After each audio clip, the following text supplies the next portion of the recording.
চৰকাৰে 1 লাখ নিযুক্তি দিব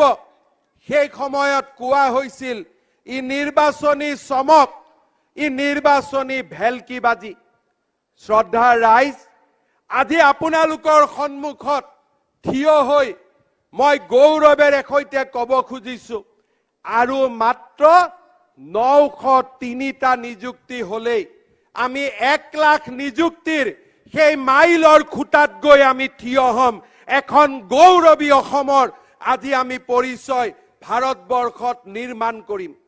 শ্ৰদ্ধাৰ ৰাইজ আপোনালোকে আশীৰ্বাদ কৰিব 1 লাখৰ দেওনা পাৰ হৈ গৈ এতিয়া চৰকাৰী নিযুক্তিক 1.5 লাখলৈ লৈ যোৱাৰ বাবে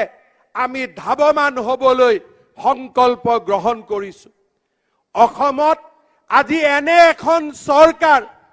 আজি আমি দিবলৈ চেষ্টা কৰিছো যে নিৰ্বাচনৰ সময়ত কোৱা প্ৰতিটো কথাই যাতে বাস্তৱত ৰূপায়িত হয় ৰাজনীতি কৰা লোকসকলৰ বাবে আমি যাতে এটা নতুন পৰম্পৰাৰ সৃষ্টি কৰিব পাৰো শ্ৰদ্ধাৰ ৰাইজ 1 লাখ নিযুক্তি কাৰোবাৰ বাবে নিৰ্বাচনী চমক আছিল নিৰ্বাচনৰ সময়ত মই যেতিয়া অসমৰ প্ৰান্তে প্ৰান্তে চুকে কোণে ৰাজহুৱা সভাত উল্লেখ কৰিছিলো যে আমাৰ চৰকাৰে 1 লাখ নিযুক্তি দিব সেই সময়ত কোৱা হৈছিল ই নিৰ্বাচনী চমক ই নিৰ্বাচনী ভেলকিবাজি শ্ৰদ্ধাৰ ৰাইজ আজি আপোনালোকৰ সন্মুখত থিয় হৈ মই গৌৰৱেৰে সৈতে ক'ব খুজিছো আৰু মাত্ৰ 903টা নিযুক্তি হলেই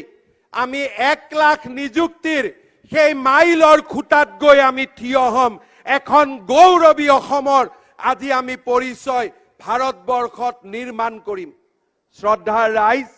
আপোনালোকে আশীৰ্বাদ কৰিব 1 লাখৰ দেওনা পাৰ হৈ গৈ এতিয়া চৰকাৰী নিযুক্তিক 1.5 লাখলৈ লৈ যোৱাৰ বাবে আমি ধাৱমান হ'বলৈ সংকল্প গ্ৰহণ কৰিছো অসমত আজি এনে এখন চৰকাৰ আজি আমি দিবলৈ চেষ্টা কৰিছো